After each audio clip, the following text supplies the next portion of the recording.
Everyone welcome to my channel. So ఈ episode అంతా కూడా మనం రిటర్న్స్ గురించి మాట్లాడుకుందామండి. సో అందరూ కూడా ఇప్పుడు మ్యూచువల్ ఫండ్స్లో బాగా ఇన్వెస్ట్ చేస్తున్నారు, ఓన్గా ఇన్వెస్ట్ చేస్తున్నారు. మీ యాప్స్ ఉంటాయి, యాప్స్లో మనం ఎప్పుడు కూడా రెగ్యులర్గా రిటర్న్స్ చెక్ చేస్తూ ఉంటాం. అక్కడ అబ్సల్యూట్ రిటర్న్ అని, CAGR, compounded annual growth rate అని ఇలాంటివి చాలా కనపడుతున్నాయి. అసలు ఏది మనము ట్రాక్ చేసుకోవాలి, ఏ రిటర్న్స్ని మనము పర్ఫెక్ట్గా తీసుకోవాలి అనే దాని గురించి ఒక క్లయింట్ కూడా ఈ క్వశ్చన్ అడిగారండి. సో దానికోసం ఈ వీడియో అనేది చేస్తున్నాము. సో మీకు కూడా ఇలాంటివి ఏమైనా డౌట్స్ ఉంటే మాకు మెసేజ్ చేయండి. We will make sure a video on that particular important topic.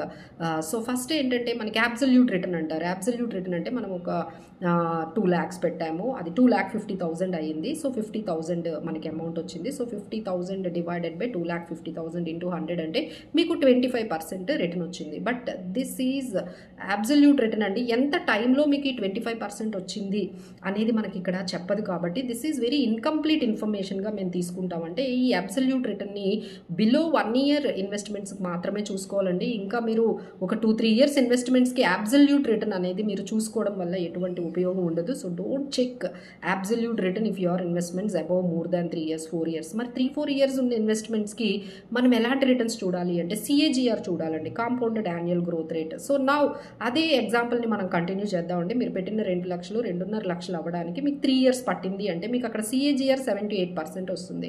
అంటే అబ్సల్యూట్ రిటర్న్ అనేది 25%. సో ఇక్కడ సిఏజిఆర్ మనకి 8% కనపడుతుంది. 8% 1 yearకి వచ్చింది అంటే 3 yearsకి 24-25% వచ్చింది. సో ఇలా 8% అనేది సిఏజిఆర్ యాన్యువల్గా మనకు వచ్చిన ఇన్కమ్, కాకపోతే రిటర్న్. సో దీనివల్ల ఏమవుతుందంటే మనం ఈజీగా వేరే ఇన్వెస్ట్మెంట్స్కి మనము కంపేర్ చేసుకోవచ్చండి. మీ బ్యాంక్ ఎఫ్డీస్ ఎలా ఇచ్చాయి, మనకి ఇక్కడ సిఏజిఆర్ మ్యూచువల్ ఫండ్స్లో మేము ఎప్పుడు చెప్పేది ఏంటంటే 12-15% వస్తుంది సిఏజిఆర్. అప్పుడైతే మనం మంచి ఇన్వెస్ట్మెంట్స్ చేస్తున్నట్టు, మంచి స్కీమ్స్ సెలెక్ట్ చేస్తున్నట్టుగా మనం చెప్తామండి. బట్ అగెయిన్ ఈ సిఏజిఆర్ కూడా మనకి లంసమ్ ఇన్వెస్ట్మెంట్స్కి బాగా వర్కౌట్ అవుతుందండి. మరి అందరూ ఇప్పుడు ఎస్ఐపీలు చేస్తున్నారు కదా.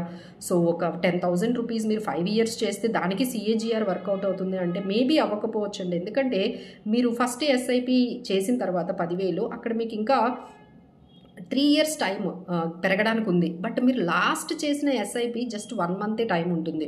సో ఈ 5 yearsలో ఒక్కొక్క ఎస్ఐపి ఒక్కొక్క టైం పీరియడ్లో చేసినప్పుడు మనకి సిఏజిఆర్ కన్నా ఐఆర్ఆర్ అనేది బాగా వర్కౌట్ అవుతుందండి. ఇంటర్నల్ రేట్ ఆఫ్ రిటర్న్ అనేది అది ఇంకా మీకు పర్ఫెక్ట్గా మీకు రిటర్న్స్ని క్యాలిక్యులేట్ చేసి చెప్తుంది.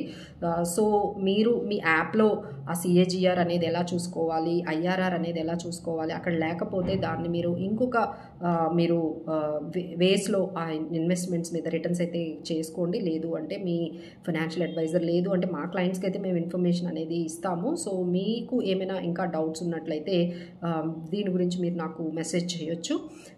సో లైక్ దట్ ఇప్పుడే చెప్తున్నాం కదండి, 1 year బిలో ఇన్వెస్ట్మెంట్స్కి అయితే అబ్సల్యూట్ రిటర్న్ చూడాలి.